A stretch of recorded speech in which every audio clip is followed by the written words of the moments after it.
Hi, this is the Social Gelo with Angelo show. My name's Angelo. I'm a social scientist, surfer, martial artist, and a whole lot of other things. Coming to you live from Kasai City, Japan, the Social Gelo with Angelo show. What's up? And welcome to Social Jello with Angelo. A little while back, I did a podcast about the Tum Pai Method of Kajukenbo, and Sifu Bob here was kind enough to jump in You can't see. to talk about Push up the history and the methods. from, That kind from of the stuff. line there. Now, Bob is back. Apparently, Bob has a really huge following.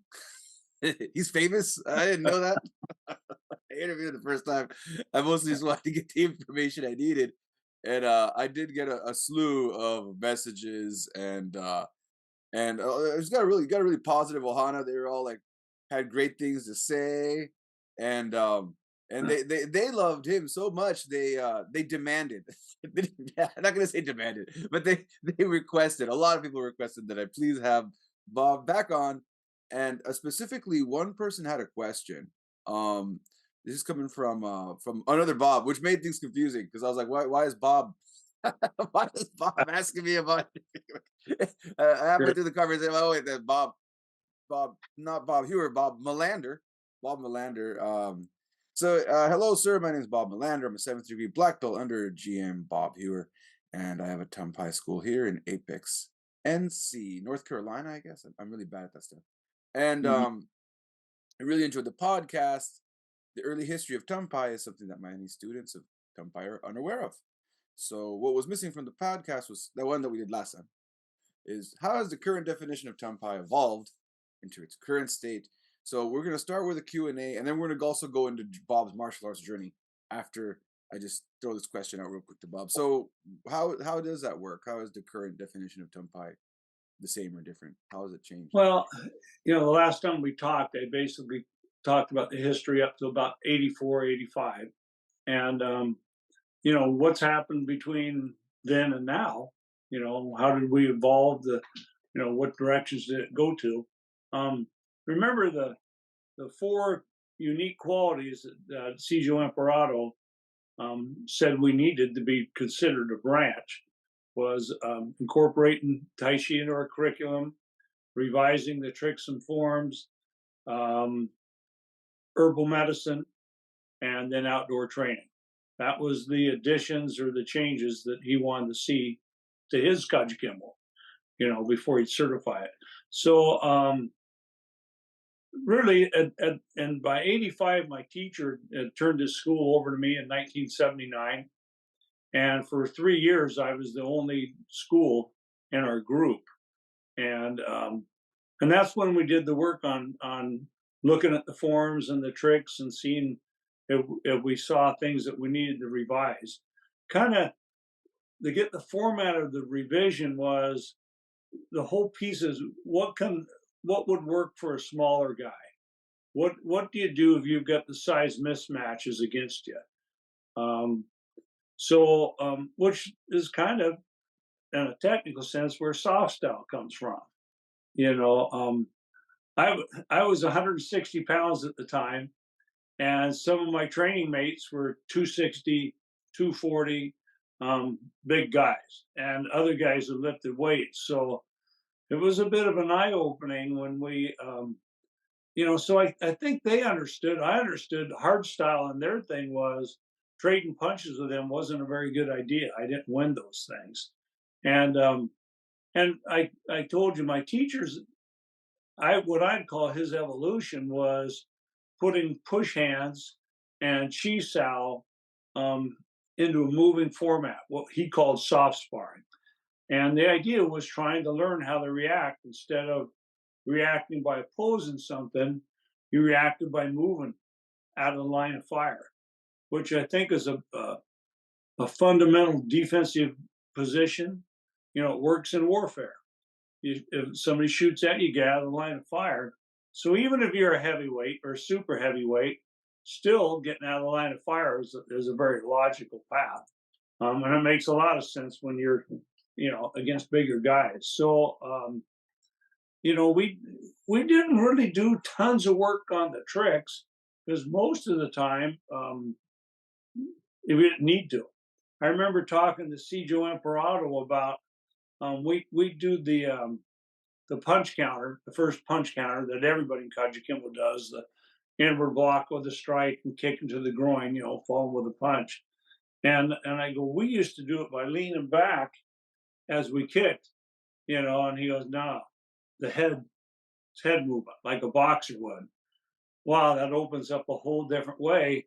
And my first thought was, we think we're revising. Maybe what we're facing was instructional drift. Maybe it was right, and we just, as time went on, we distorted it, and that possibly could be. But so the whole emphasis beyond our normal sparring and everything we were doing was, hey, are we doing these principles that you might have from Tai Chi of effortless effort, proper breathing, yielding to the line of force, forms, you saw it a lot. Forms were somewhat easy. You went from a strike block, to a move like you do in push hands or chi sao, where you move your body out of the way and stick to it. Almost more of a pulling if you went, to a yang aspect of it. But it was a lot of work. It wasn't exactly popular with my peer group because we were all at the point of 5, 6 years, 7 years of training, testing for black belt. And now, gee, are we going to change everything? So, and he explained, no, I'll test you on the Kajukenbo curriculum, but if you want to get ranked in Tum Pai, you've got to work on revisions and know the new stuff. And so that, I was the first one to get ranked in Tum Pai in first degree. Blair Schmidt, Doug Bailey, Jay Berkey, Jay and I tested at the same time, but they all got Kajukenbo first degrees. I got a Kajukenbo Tum Pai first degree. At that point, my teacher moved to Brookings, Oregon, and then he would drive back up, Sifu Yan, to teach us. And then the next one to open a school after, I took over Sifu Yan's school was Doug Bailey. He opened one in Vancouver, which is close to Portland, Oregon. And, but we were continually pushing our heads. Then Jerry Weldon followed about a few years later and opened another school. How this continued to evolve was Sifu Yan, he got real into his herbology. He opened a shop in Brookings. He was, and Tai Chi really became his love. So he really went that direction of, he's an avid hunter of trying to develop the outdoor training, continue to learn more and more Tai Chi forms. I mean, he must have known 10 forms, Tai Chi forms only. And where Doug and I, we wanted to compete, and I was really into fighting principles. And so we saw the one group that pushed Tai Chi more, and then Doug and I's group who were really into the, I guess you say, still the application, but we tempered it now of going, hey, this has got to work for a little guy. Everything we do has got to work for the size mismatch. And, that's kind of the path it took and continued on as of our two main groups. I think if there was something unique at the time was Sijo came over one time and early 80s and, watched us train. And afterwards he went, you guys are like brothers. You guys are so tight, and he goes, I wish all of Kajukenbo would be like that. He goes, I'll go to schools and guys will be trying to knock each other's head off to impress me. And he goes, you guys are so tight, that's what we should have. And I think that's something that Doug Bailey and I especially, we were very close. We lived together when we tested, so we always maintained our schools were very close. It wasn't competitive whose school was better. It was like cousins and fun get-togethers. We pushed hard, we drove hard, but so that was, I think, something we felt was unique to our Tum Pai was maintaining that ohana before maybe it was so known to how people see it today. is that brotherhood and supporting each other. Another thing I think that was distinct, maybe with the Tum Pai push that Sifu Yan and his generation did, I did, was we considered it the way of the fist. Kempo, as we understood it, was the law of the fist. I think that's somewhat a good way to look at how people in Kajukenbo, some look at it, it's all about self-defense, and it's the law of the street, and this is what it's about. And Sifu Dacoscus, he was the one who brought in more of the Chinese uh, techniques and arts, but also their philosophy of how you do martial arts. And we call that way of the fist, meaning it's a way of life. That's what you do as the person you become.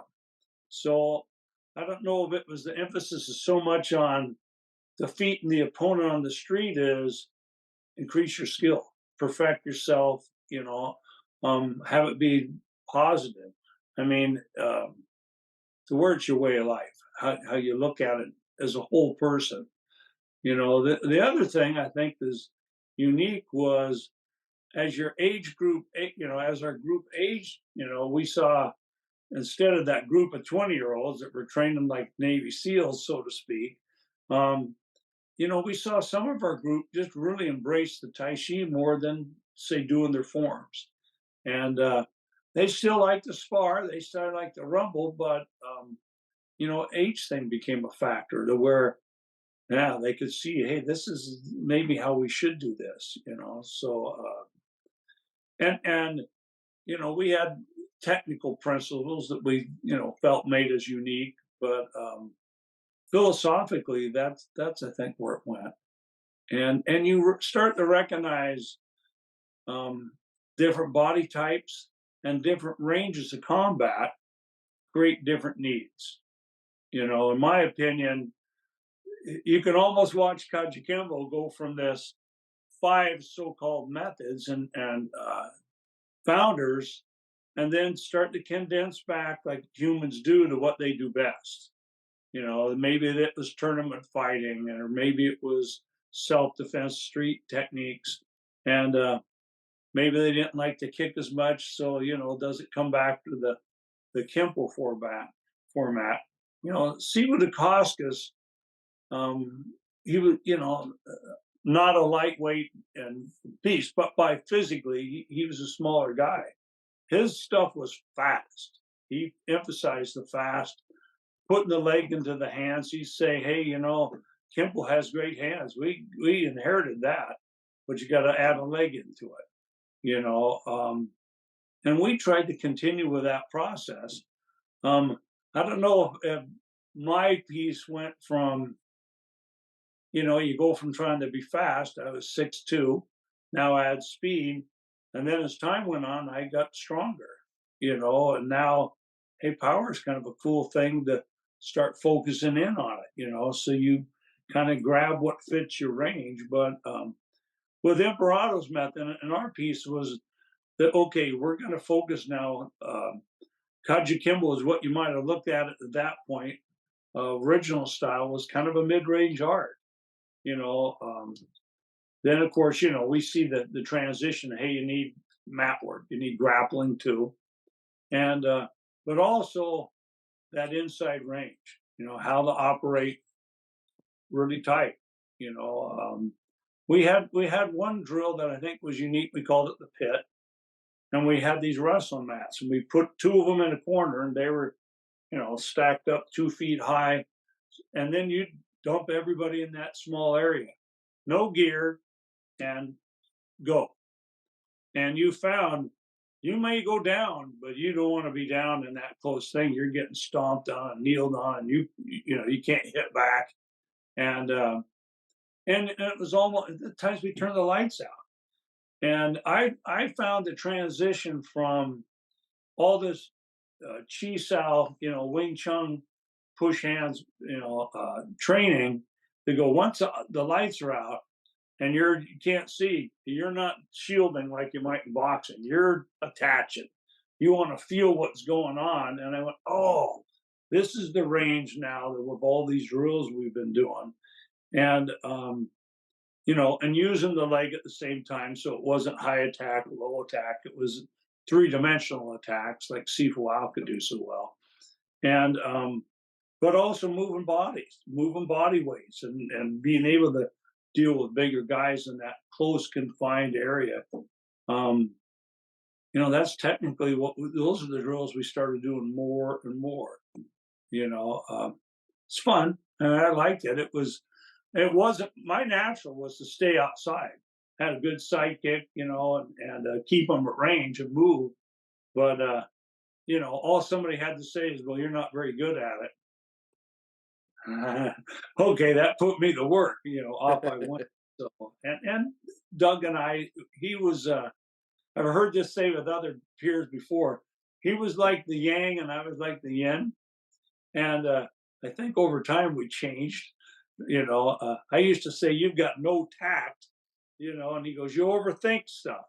But technically, it was really good to see his way of thinking, versus mine. He, there was a time in Kajukenbo where we saw some of the branches like quit doing tricks. They didn't do the punch counters, kick counters, kind of like the classical mess thing you'd hear from Bruce Lee. But our opinion was, how else are you going to learn? That's how the founders put judo and jujitsu. How else do you learn those techniques in it? And you know, I lost my point with that. Continuing to add to that, into that type of a range. So anyway, I lost my point. Typical me. No, no, So I think you thoroughly answered the question though, as far as that time period, how it evolved, why it evolved, and um a pretty good tie-in as far as your martial arts journey at the time, because you were mentioning, I put a note here, you were mentioning that you were one of the first people to get a first degree black belt as a Kajukenbo student and a Tum Pai student. Is that correct? Did I hear that right? I was the first one under Sifu Yan to get a Tum Pai rank. Under Sifu Young. So Yeah. now we're gonna grab that and hopefully to the other Bob, to Bob Melander. Hopefully that answered your question, man. And we're gonna kind of now go a little past before that. And Mm. I'm wondering, and this normally I would have started with this kind of question, but we're doing it kind of all over the place today, which I don't mind either. So Yeah. what got you into martial arts? How did you go? What were you? I guess we'll start with, yeah. When and why and how did you start practicing martial arts? There's a couple of reasons behind that. Actually, it was in '74, and I was 20 years old, and I was psyched on the Bruce Lee movie. And God, that's fantastic. It'd be so cool to know that and be able to do that. So I always give some credit there. Bruce Lee movies got my enthusiasm going. And then, I wouldn't call myself a brainiac, but I was kind of like that, kind of introverted into brainiac. And self defense was clearly something I needed. You had bullies. It was a blue collar town. Bullying was a fact of life in high school, and it didn't just go against my, nobody likes being bullied, but I didn't like thinking a bully could make me have to do things that were wrong because out of fear of being beat up. So those were probably my two motivators. That, and I was turning out for a basketball at a college team, and I was the last guy cut. And I thought, if I get cut, I'm running right over to that school and joining classes so I don't get bummed out. And so those were kind of the three factors and it was the only school at the time. You know, there wasn't any Taekwondo. There was nothing else in this Longview Kelso area of about 60,000 people, I suppose, in this where I live. And Gary Forbach has a funny story because he actually had been trained in California, was up on a job, and drove by and was shocked to see this little, Kajukenbo sign when, Bay Area is big. And he tells that story about, I couldn't believe it was Kajukenbo. So he trained about a year with my teacher. But anyway, that was my drive, and then it was I felt my only natural talent was I was flexible and I was fit. You know, I've been turned out for basketball, so sweating, so what, you know? But and then I met a really great group of guys. You know, some very driven. The senior guy soon was Blair Schmidt, who was younger, but he was a heck of an athlete. You know, as a sophomore, he took third in state in the 100-yard dash. Um, and just was a strong, driven guy. Instantly loved Blair. And then there was Jay Berkey, who had been in Vietnam for 2 tours in recon as a Marine. He'd been shot twice. He finally got put out because he had a landmine. And just an incredibly driven guy, lifted weights all the time. And, you know, those are my seniors. And then um, Jerry Weldon and Doug Bailey, those were the big boys. Those are the bruisers. Doug was a really good all-around athlete, probably, but big. And then Jerry was a competitive bodybuilder, super heavyweight, second place in Washington State. And, you know, so we had quite a mix and we drove each other.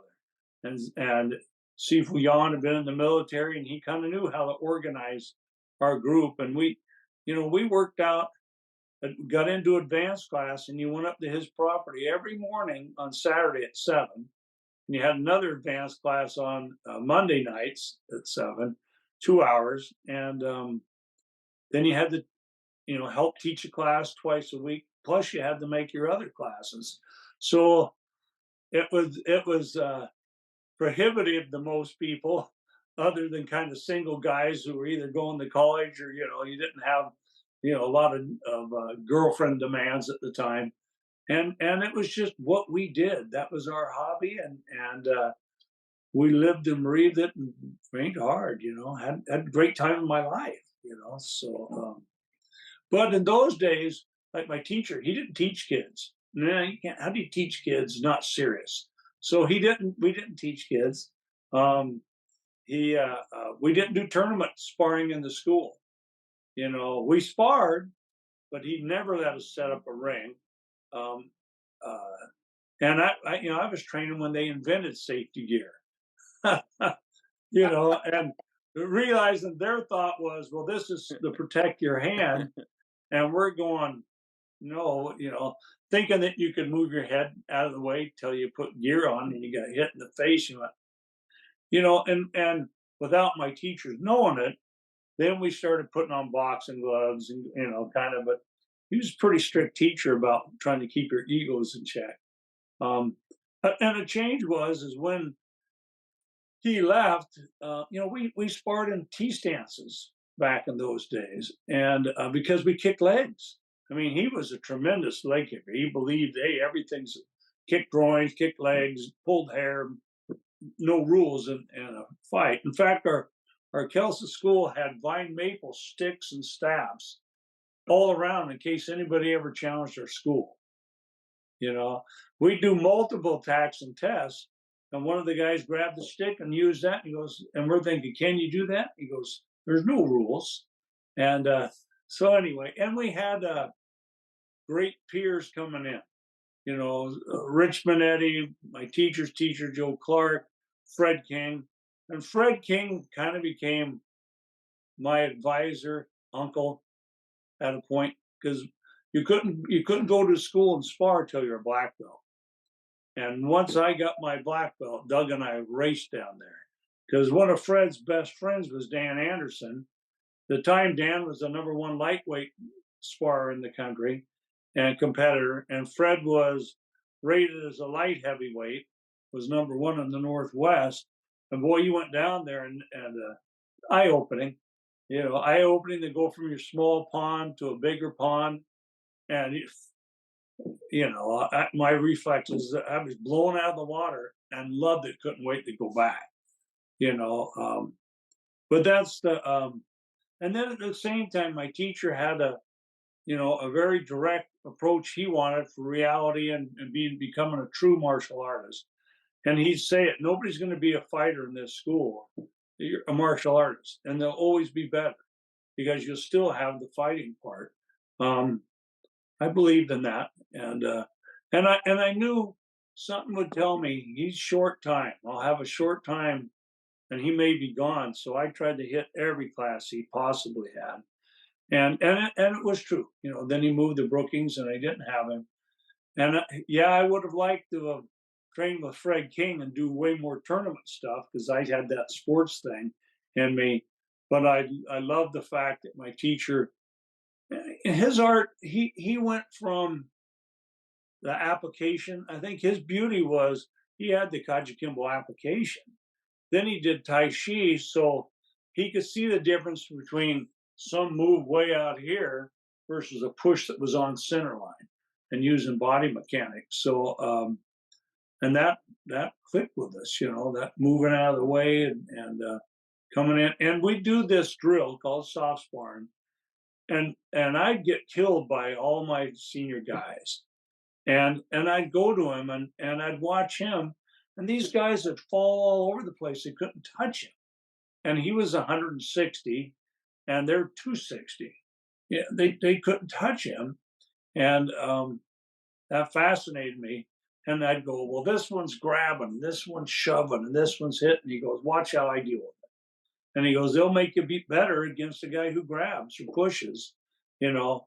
And it was eye opening with it. But those years afterwards, I was when I took over the school, I was a junior guy in our advanced class by about 6 people, and there was some resentment. But um, it was now I'm teaching before maybe I wanted to teach full time. But those students, their demands and knowing what you're teaching, it did a big push to me to go, okay, let's get better. And it caused me, I think, to so often at 10 years as a martial artist, you're really wrapped up in your own path and where you're going. It forced me to stay connected to my fundamentals because I'm teaching them. I got to answer their questions and just by repetition. So I always say my next 20 year or my next 10 years up to 20 years was continuing to refine all the structure. But of course, I got to keep expanding to what fit Bob Heuer, or what my interest was. So great path, you know, or fun to me, the right Oh, yeah. way.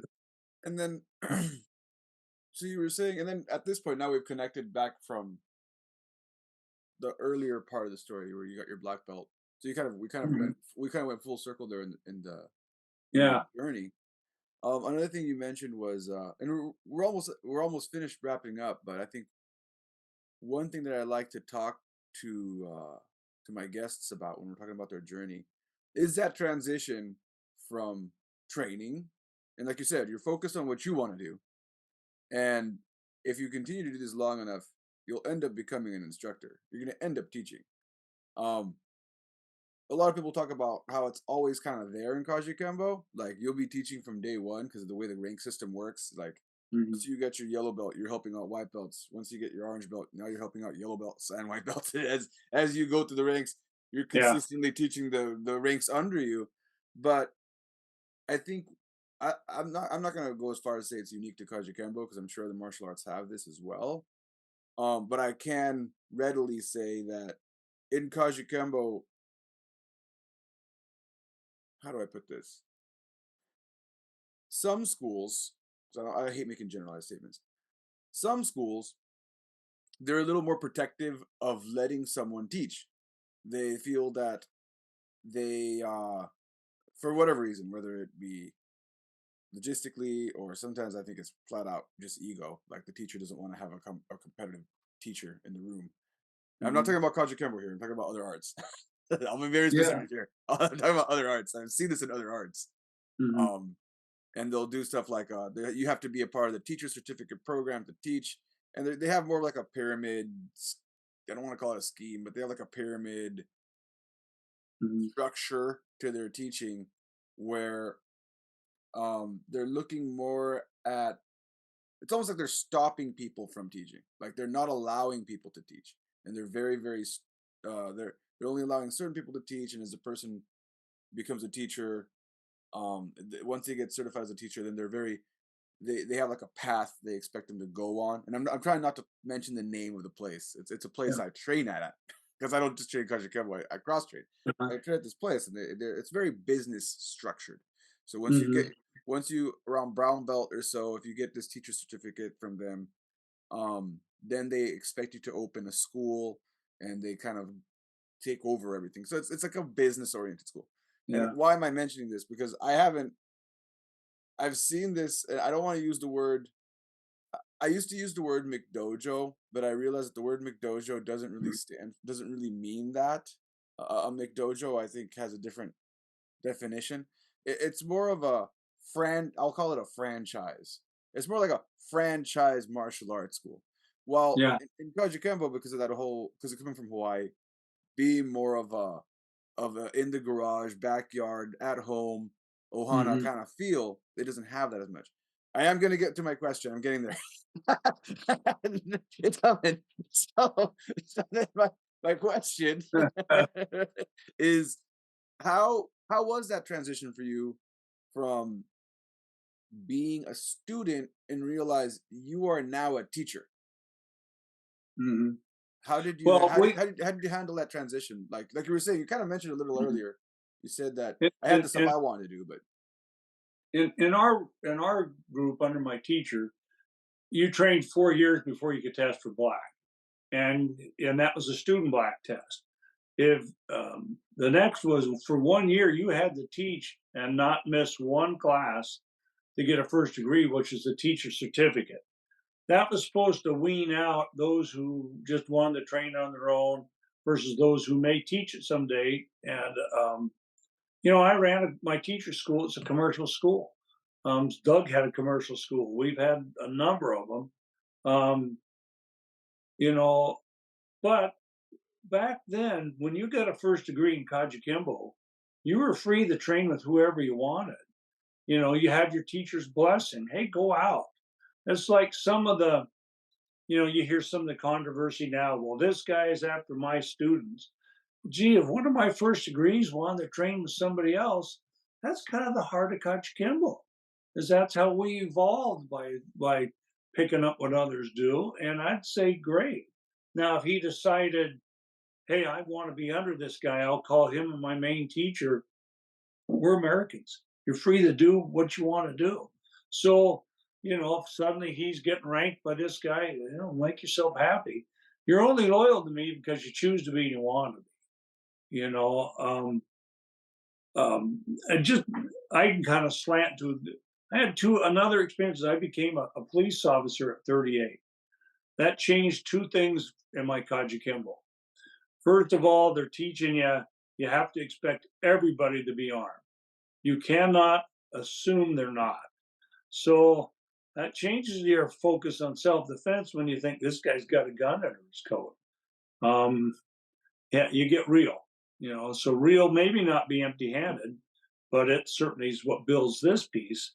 Um, the other thing is you're dealing with confrontations with humans every night, every day, and so you start to see, wow, this is a really valuable piece. I mean, a lot of people didn't want to do the tournaments, go to tournaments, but to me, that was the only way you ever got to deal with the guy with a bad temper or bad control or bad ego, is you had to go out there and no paper tigers.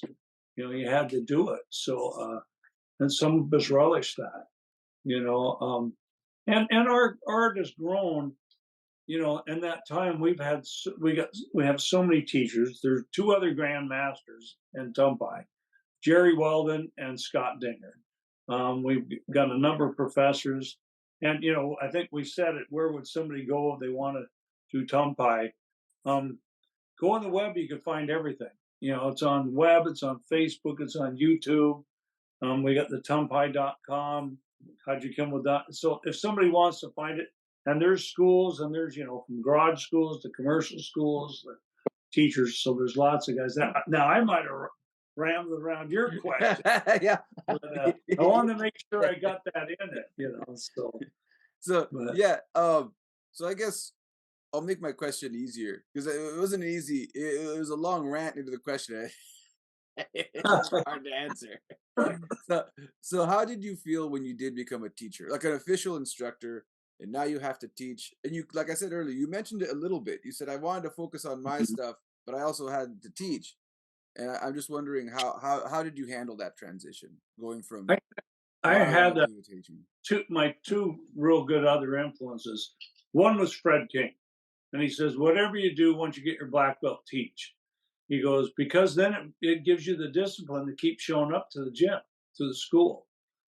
You know, there's some, and I do believe that. The other one was Steve Wow, and he'd say, hop on the train. I'm going here, hop on the train with me. And I kind of looked at that with my students. Hey, yeah, we're going to work fundamentals. We're going to do all the structural stuff, but I got places I want to go. And a lot of that was through fighting principles. And so my classes would, I had it, but then, okay, now here's the drills we're doing. They weren't the same as my teachers. I mean, I might be working initial speed or time commitment theory or whatever, but that's how I satisfied my need to grow in the areas I wanted to. And but I did find it's so common to add to your curriculum. Fred King told me one time, he was from the Chuanfa branch. He goes, Bob, he goes, I'd come to you guys' test. Your curriculum at Greenbelt was overwhelming. It was more than I had. And that's what happened. My teacher's teacher was adding to do his Kajukenbo. My teacher was adding to it. And prices came, taught sticks. I was adding to it. Finally, I went, oh my God, I've got to get a grip on this. We've got a billion forms and so many tricks. Where does this end? This is, it gets redundant. So, kind of came back to that reality of maybe we do this in phases. And there's two black belts. There's a black belt who's creative, who wants to open and do his program. And then there's another guy who's got a career and a family in this town, and he's never leaving. And he just wants to know some more stuff. So, you know, you realize not everybody's wired like you are. I was wired to keep going, and I didn't want to be a black belt. I wanted to be a good black belt. I had some great examples of top-notch Kajukenbo guys, and that's what I wanted. But I realized a lot of my peers they want to just come train, and they didn't care so much about that. Learn something new. So you balance that. You know, it's funny because what you mentioned. We got to wrap up. I've been saying this for a while now, but before we wrap up, Yeah. I'm just laughing at what you said because that's something I was just talking to another Kajukenbo black belt about. I asked him, he was talking about one of his students, and I was, how long have you had this guy now? He's like, well, he's been training with me for about, I don't know, I think about 7 or 8 years. And I'm like, is he a black belt yet? He's like, no. And I'm like, well, what's? I'm not going to tell you how to run your house because that's everybody runs their house differently. But I'm just wondering, well, why not? Why not? Why have you not? Why not? Yeah. It's your choice, but why not? He says, well, I'm trying to teach this, and he starts talking about the curriculum, and then he starts going into a very similar story to what you just said. When I started doing my Kajukenbo, I had the basics and the punch tricks and these particular palama sets and pinyon sets, but then as I moved on, I started picking up more of this and more of that, and there was like more this other form that, and my original instructor, and I started training on this guy, and Yeah. he messaged me the next day. He's like, "Oh my gosh, you're right. There's just I need to I need to Yeah. pour this down so that Yeah. I'm like, yeah, because it sounds like your students are being required to learn more than you were." Right. So And I know I'm rattling. You made me think of one more thing. My teacher's primary approach, and so was Joe Clark's, was developing spirit. That and my teacher was very into Bushido code and Wuta code, and I really consider that one of our foundational pieces in Tum Pai. Because you face a lot in life that your code and how you decide to act, was developed through that. So we really emphasize that in Tum Pai. That's just as important as the fist. But and I watched my peers.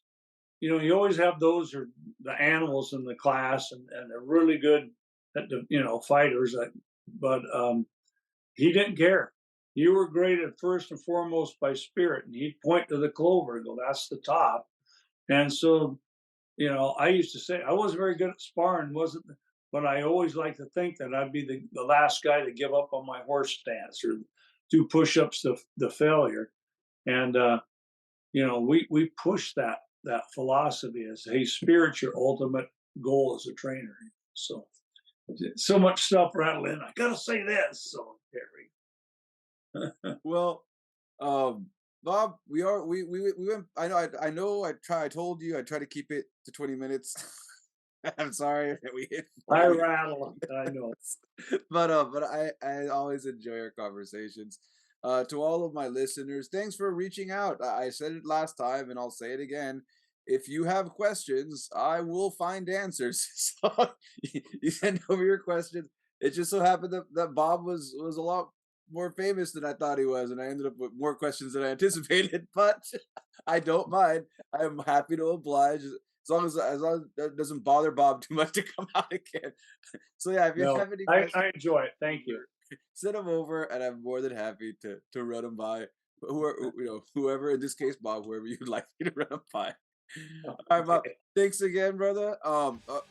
Shout out to people that don't know. I said it last time off camera, but I'll say it on camera. Shout out to tech support. I know tech support's back there helping Bob out. Thanks, Steve. That man. So shout out to you, and thank you very much. Okay, this here's my senior guy. He's my best friend. What was Steve Larson? Steve Larson. Yeah. Okay. All right. Hey, thanks very much, Steve. Thanks for doing tech. And at the end of a 40-minute podcast, please subscribe, hit like, share with your friends. Catch you all next time. Okay.